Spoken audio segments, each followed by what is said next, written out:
Ini ada di FX. Awal 20 ribu.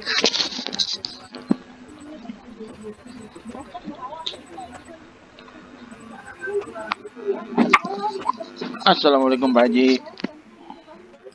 Assalamualaikum. Di rumah ini? Di kantor Pak Haji. Oh, saya di rumah. Sehat Pak Haji? Ya, alhamdulillah. Alhamdulillah. Nanti gimana, keluarga sehat? Alhamdulillah Pak Haji.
Koneksinya hilang barusan. Tapi udah ketemu kan Pak Haji? Udah? Alhamdulillah udah ketemu Pak Haji. Nggak hilang lagi. Iya, padahal YouTube jalannya lancar itu tahunnya. Entah mengapa. Waduh. Baik, kita mulai aja ya. Bismillahirrahmanirrahim. Ini udah masih di ini kan? Apa Pak Haji? Masih program direkam kan? Iya Pak Haji masih. Ya, type dah. Alhamdulillah. Bismillahirrahmanirrahim. Assalamualaikum warahmatullahi wabarakatuh. Waalaikumsalam warahmatullahi wabarakatuh. Innal hamdalillah nahmaduhu wa nasta'inuhu wa nastaghfiruh wa na'udzu billahi min syururi anfusina wa min may yahdihillahu fala mudilla lahu wa may yudlilhu fala hadiyalah. Asyhadu an la ilaha illallah wahdahu la syarika lah wa asyhadu anna Muhammadan 'abduhu wa rasuluhu la nabiyya ba'dah. Allahumma shalli wa sallim ala sayyidina Muhammadin wa ala ali sayyidina Muhammad. Wa qala Allah ta'ala fi kitabihil karim, a'udzu billahi minasyaitonir rajim. Wa ammal yatima fala taqhar wa ammas sa'ila fala tanhar wa amma bi ni'mati rabbika fahaddits. Shadaqallahu wa shadaqa rasuluhu nabiyul habibul karim wa nahnu ala dzalika minasyahidin wasyakirin walhamdulillahi rabbil alamin amma ba'd. Alhamdulillah, segala puja dan puji bagi Allah Subhanahu wa taala yang telah memberikan nikmat karunia kepada kita sekalian sehingga pada siang hari ini kita bisa sama-sama berkumpul kembali di ruang virtual ini. Mudah-mudahan perkumpulan kita ini akan menjadi perkumpulan yang berkahi, dirahmati dan diridai oleh Allah Subhanahu wa taala, serta akan ditambah oleh Allah Subhanahu wa taala ilmu-ilmu yang bermanfaat untuk kehidupan kita di dunia dan di akhirat. Salawat serta salam semoga selalu tercurah limpahkan kepada Nabi besar Muhammad sallallahu alaihi wasallam, kepada para keluarganya, para sahabatnya, dan para pengikut yang setia hingga akhir zaman. Mari sama-sama kita mulai pertemuan pada siang hari ini dengan membaca basmalah. Bismillahirrahmanirrahim. Tapi yang makan donat udah baca basmalah belum itu? Ya, baca doanya tadi sebelum makan udah belum? Baca doanya Bismillahirrahmanirrahim gitu. Baik. Kemarin kita sudah membicarakan masalah orang-orang miskin dan anak-anak yatim. Nah, anjuran Islam adalah untuk memberikan hak-hak mereka. Jadi ada beberapa aturan di dalam Islam yang bisa menjadi aturan umum, sebenarnya bisa dilakukan oleh siapapun dimanapun di dunia ini untuk orang-orang miskin dan anak-anak yatim yang du'afa. Jadi ada konsep perwalian di dalam Islam. Jadi masing-masing orang miskin maupun anak yatim itu harus punya wali. Sebetulnya menurut aturan Islam harus ada walinya. kalaupun tidak ada walinya yang secara nasab, tidak ada walinya yang khusus menanggung mereka dari keturunan-keturunan, baik paman mereka atau saudara-saudara mereka yang lain, harus ada perwalian dari kaum mukminin secara keseluruhan, secara umum. Jadi terjaminlah untuk mereka. Kemudian ada yang namanya jaring sosial yang dibebankan kepada kaum mukminin yang memiliki kelebihan-kelebihan, utamanya para agnia, para orang kaya. Jadi ada yang berupa zakat yang memang wajib dikeluarkan, ada lagi infak sedekah maupun wakaf yang bisa dikeluarkan secara sunnah, secara tambahan, bukan secara yang wajib. Kemudian juga bahwa Islam membuka kesempatan di dalam hal pendidikan bagi semua orang. Jadi pendidikan itu sifatnya benar-benar terbuka di dalam Islam. Jadi kalau misalnya ada kajian-kajian agama seperti ini nih, yang ikut, yang boleh ikut, yang bisa ikut, itu bukan cuman orang-orang tertentu, bukan orang-orang yang kaya, bukan orang-orang yang punya penghasilan aja, bukan orang-orang yang sudah sekolah saja, tapi semuanya boleh dan boleh dan bisa ikut kajian-kajian di dalam agama. Nah, soal pemahaman mereka ya itu kan nanti ada ininya sendiri, itu ada apanya? Ada self editingnya sendiri, jadi masing-masing akan milih gitu yang kira-kira bisa saya ikuti yang mana. Barangkali ya sekarang agak tergerus sedikit gitu, pertanyaannya bukan mana yang bisa saya ikutin, tapi mana yang paling lucu misalnya gitu. Itu untuk sebagian orang ya memang kadang-kadang perlu gitu. Kajian memang akan melelahkan dan bikin ngantuk kalau tidak ada hal-hal yang menarik hati, tidak ada hal-hal yang dicari gitu. Itu makanya perlu tuh yang kadang-kadang ada yang lucu-lucunya, itu kadang-kadang perlu, meskipun nggak harus semuanya lucu dari awal sampai akhir ya. Kalau mau begitu ya nonton Suca aja kali ya, bukan lihat kajian tapi nonton Suca. Itu emang mau nyari lucunya, bukan nyari tuntunannya.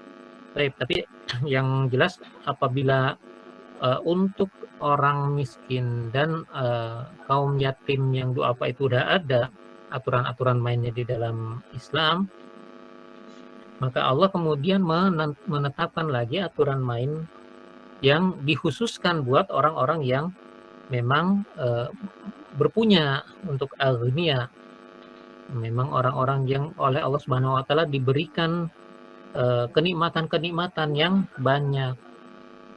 Jadi di dalam ayat terakhir surat Ad-Duha, wa amma bi ni'mati rabbika fahadits, dan terhadap nikmat Tuhanmu hendaklah kamu nyatakan, kamu ceritakan. Kalau penafsiran orang-orang dulu itu kamu ceritakan kepada orang lain. Kenapa fahadits begitu? Jadi karena dulu lebih banyak bahasanya bahasa tutur, apalagi yang di komunitas Arab tempat turunnya Al-Quran ini, di Mekah maupun di Madinah, di Hijaz segala macam, itu budayanya budaya tutur yang lebih banyak daripada budaya tulis, lebih banyak budaya tutur, jadi lebih banyak ngomong gitu. Jadi kata-kata fahadits, maka ceritakanlah, itu bukan sesuatu yang aneh, itu adalah sesuatu yang biasa, artinya oh iya, langsung dipahami gitu. Kemudian yang bisa kita dapatkan dari sini mungkin beberapa hal dari penafsiran bisa kita ambil. Pertama adalah tentang nikmat. Para mufassirin ada memiliki beberapa pendapat tentang apa sih yang disebut sebagai nikmat yang dimaksud di dalam ayat ini. Ada yang mengatakan bahwa nikmatnya itu adalah nikmat kenabian. Jadi ayat ini khusus turun kepada Rasulullah SAW. Wa amma bi ni'mati rabbika fahadits, nikmat dari Tuhanmu itu mesti dinyatakan, disebutkan, diceritakan, disampaikan kepada orang lain. Itu kalau itu berupa nikmat kenabian, maka memang kewajiban seorang nabi menjadi penyampai. Itu.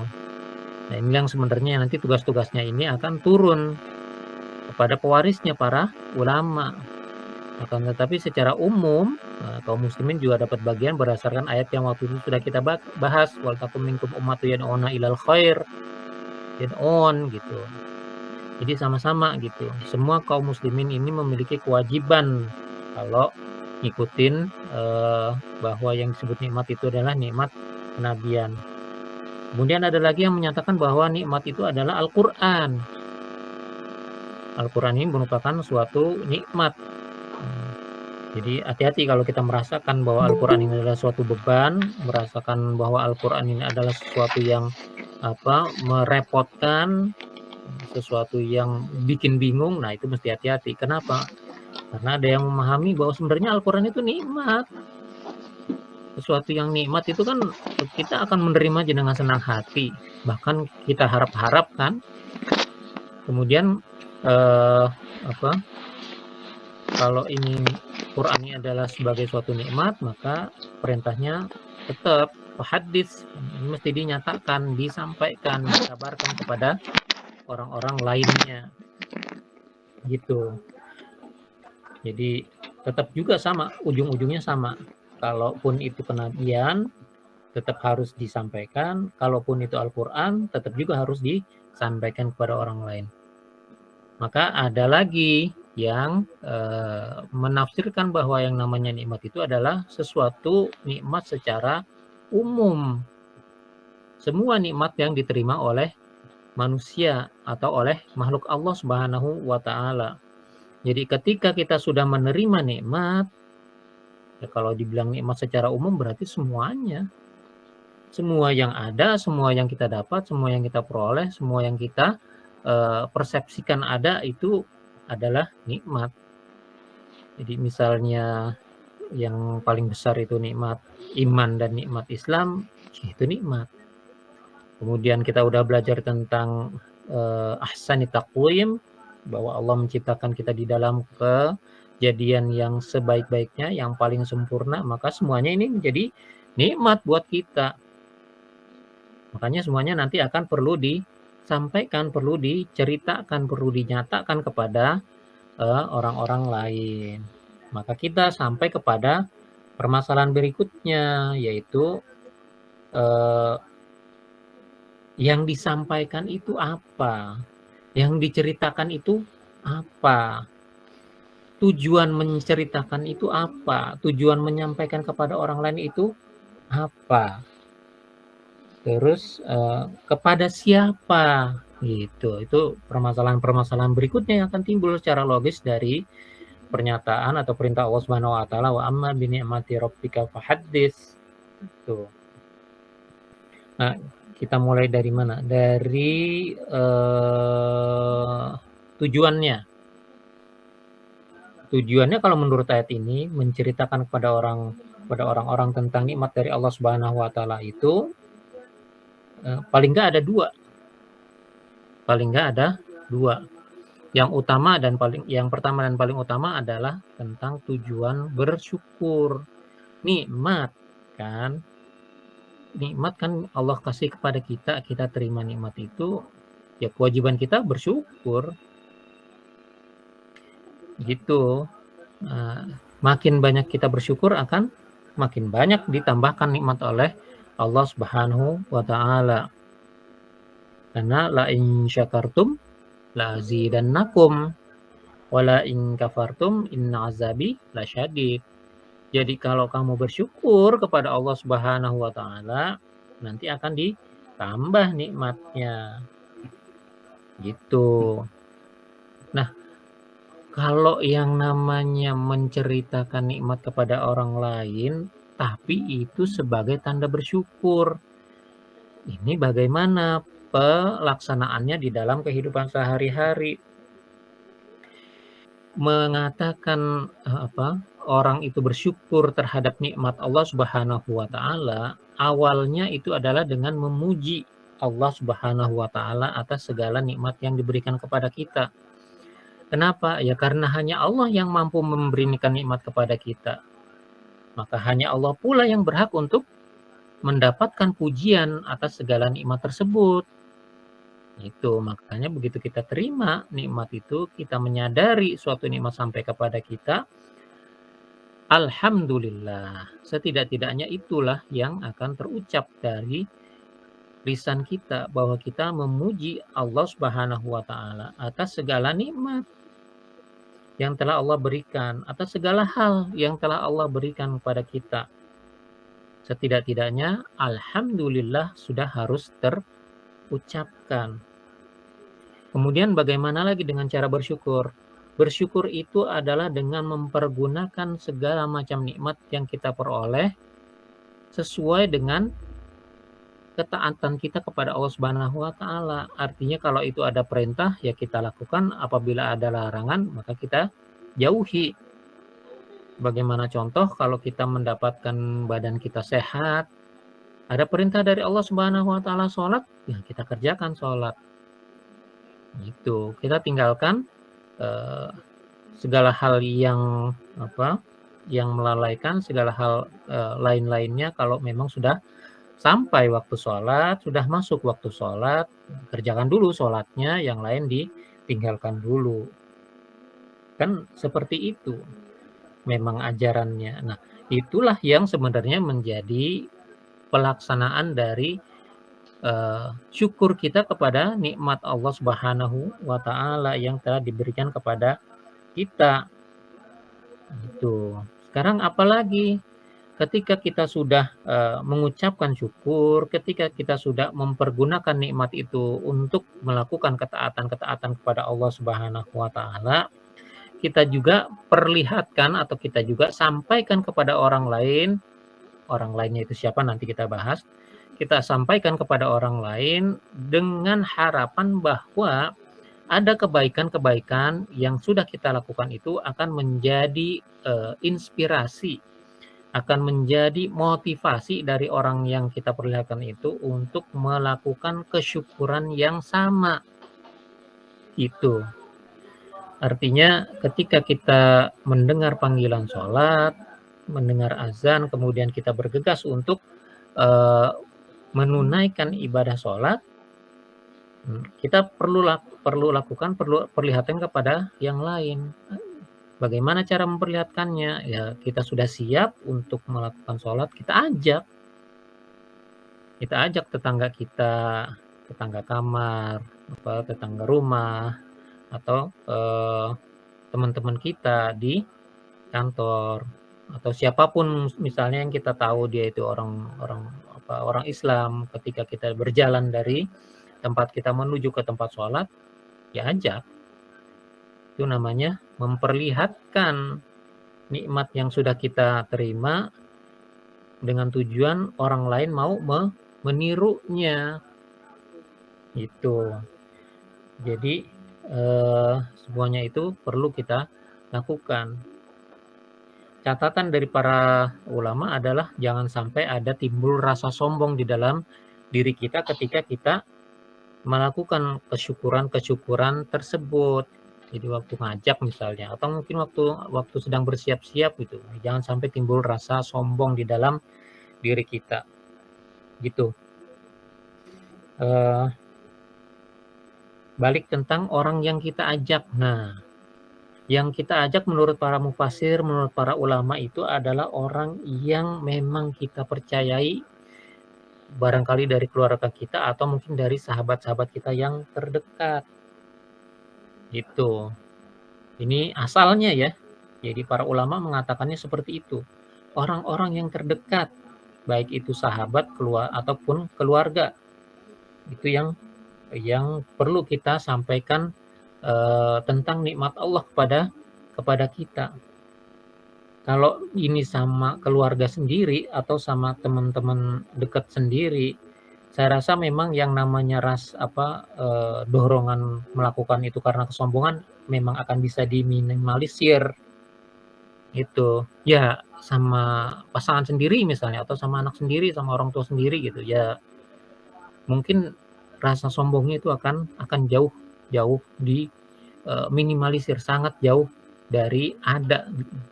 Mungkin malah akan sulit timbulnya, karena kita tahulah yang namanya keluarga dekat kita kan atau teman dekat kita kan, dan mereka juga tahu kita kan. Itu jadinya kemungkinan untuk sombong kalau memang terhadap keluarga dekat atau dengan teman dekat itu akan bisa diminimalisir. Problemanya adalah ketika kita hidup di zaman yang sekarang ini begitu terbuka, begitu transparan, ada banyak kegiatan kita, ada banyak perilaku kita, banyak perkataan kita yang kalau kita sampaikan itu malah akan lebih luas jangkauannya, cakupannya bukan cuma dari dengan keluarga atau teman dekat, bahkan bisa sampai ke orang-orang di luar kita, bahkan kepada orang-orang yang belum kenal. Itu. Ini nanti akan timbul juga nih permasalahan kalau memang seperti ini bisa nggak sih masuk ke dalam ayat amma bi ni'mati rabbika fahaddits, masuk hadisnya nggak sih, termasuk orang-orang yang boleh kita ceritakan atau bukan, atau enggak sih gitu ya. Nanti kita uji lagi dengan tips dan triknya insya Allah sesudah ini.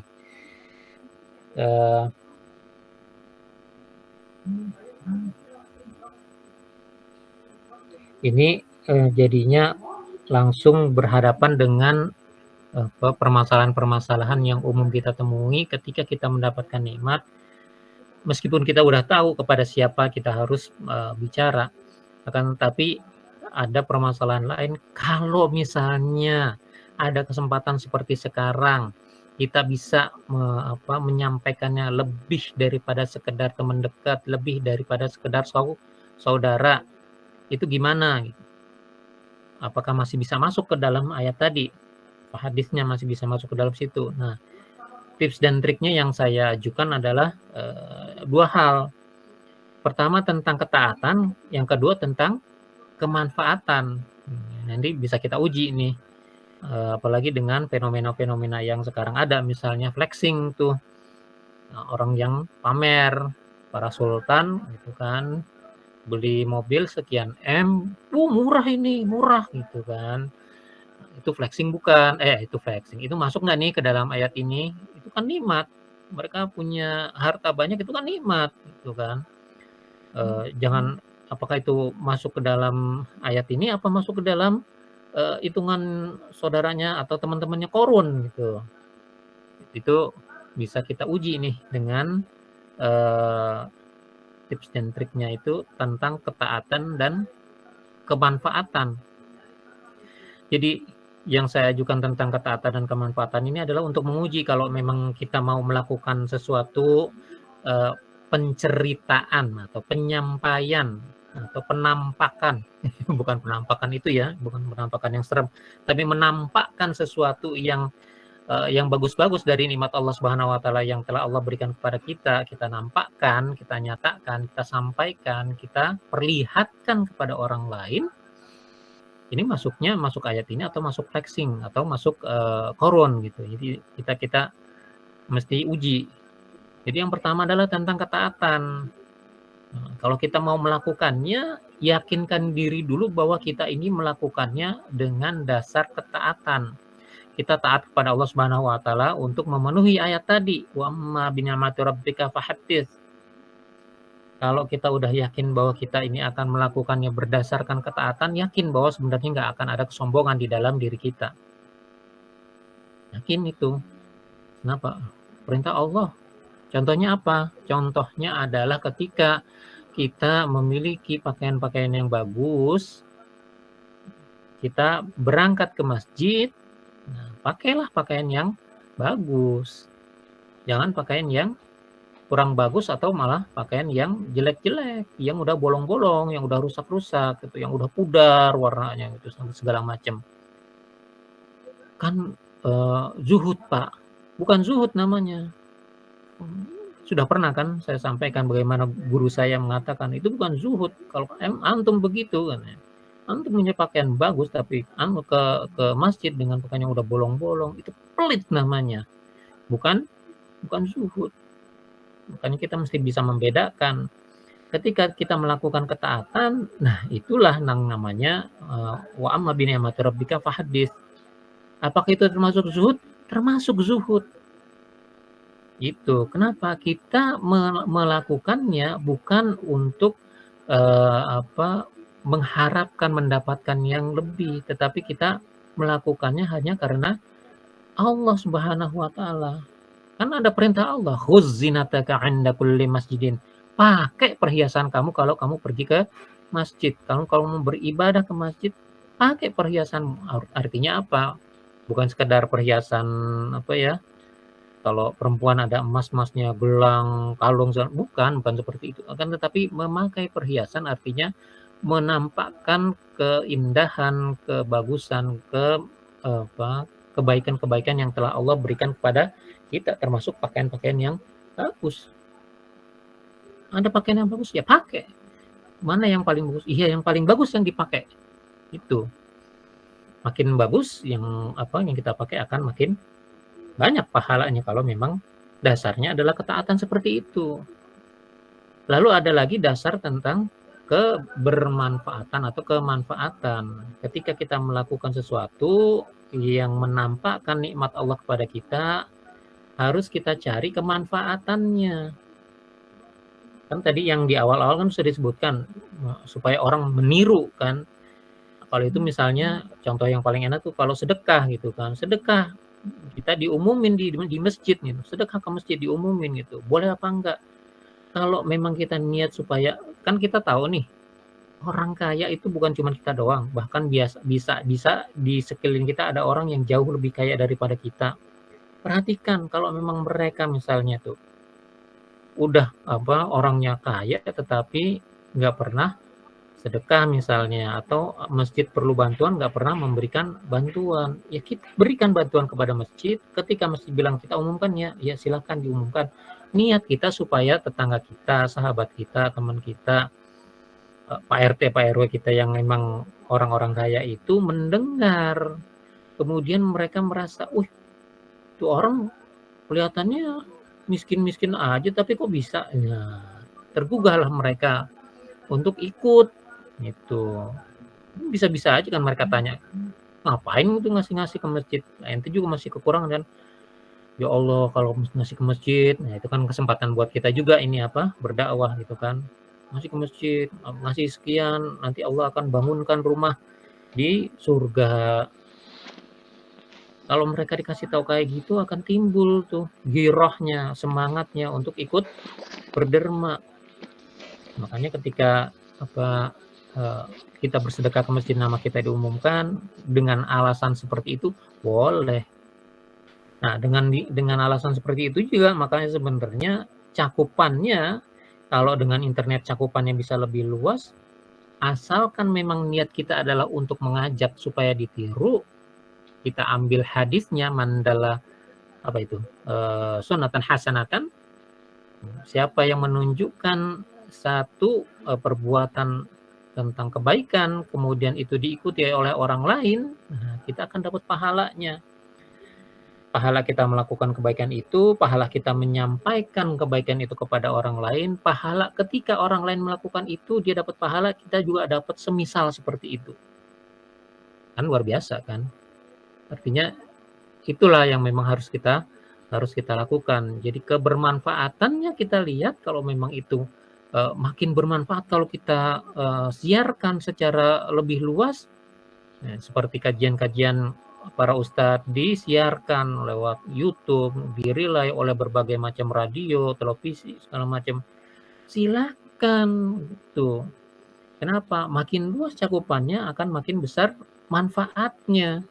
Nah, jadi dua hal ini yang sebenarnya kalau menurut saya perlu dipertimbangkan ketika kita mau memasuki taraf wa amma bi ni'mati rabbika fahadits. Kita punya nikmat dari Allah Subhanahu wa taala, kita mau sampaikan kepada orang lain. Nah, seberapa besar pun seberapa kecil atau seberapa besar pun yang kita lakukan, dan seberapa sedikit atau banyak pun orang-orang yang kita sampaikan hal itu tergantung dari ketaatan dan kemanfaatan yang mesti kita hitung. Ini mudah-mudahan dengan cara ini kita bisa lebih membentengi diri kita dari hal-hal yang dilarang oleh Allah Subhanahu wa taala. Jadi kita bisa melaksanakan dengan lebih cerdas dan lebih cermat. gitu, tidak terbebani dan tidak pula terganggu oleh syubhat, keraguan-keraguan yang disampaikan oleh setan. Pun biasanya setan kayak gitu tuh, kita udah mau ngeluarin sedekah besar gitu kan, terus kita udah niat supaya ini nanti sampai kepada orang-orang lain yang lebih agnia daripada, yang lebih kaya, lebih banyak hartanya, lebih banyak nikmatnya daripada kita, supaya mereka yang ikut juga. Setan kadang-kadang bilang, kamu riya. Itu mesti dilawan. Ini salah satunya diantaranya dengan menggunakan ukuran taat dan manfaat ini, supaya kita ukur diri kita dengan dua ukuran ini. Ya, mudah-mudahan tips dan trik ini bisa bermanfaat buat kita semuanya. Apabila ada yang benar, maka itu datangnya dari Allah Subhanahu wa taala. Apabila ada yang salah, maka itu datangnya dari saya pribadi. Saya mohon ampun pada Allah, saya mohon pada teman-teman semuanya. Mari kita akhiri dulu pertemuan pada siang hari ini dengan sama-sama membaca hamdalah. Alhamdulillahirabbil alamin. Mari kita tutup dengan membaca doa kafaratul majelis. Mudah-mudahan pertemuan kita menjadi pertemuan yang diberkati, dirahmati dan diridhai oleh Allah Subhanahu wa taala, serta perpisahan kita nanti akan menjadi perpisahan yang diampuni oleh Allah Subhanahu wa taala, serta akan Allah tambahkan untuk kita ilmu-ilmu yang bermanfaat untuk kehidupan kita di dunia dan di akhirat. Subhanakallahumma wa bihamdika asyhadu an la ilaha illa anta astaghfiruka wa atubu ilaik. Dari saya cukup sekian dulu. Apabila ada yang hendak ditanyakan atau hendak didiskusikan, silakan kirim pertanyaannya lewat WhatsApp, nanti kapan-kapan kita bahas. Sampai di sini dulu. Assalamualaikum warahmatullahi wabarakatuh. Waalaikumsalam warahmatullahi wabarakatuh. Pak Ki mana suaranya? Pak Ki mana suaranya? Kata Pak Ki. Salam. Salam.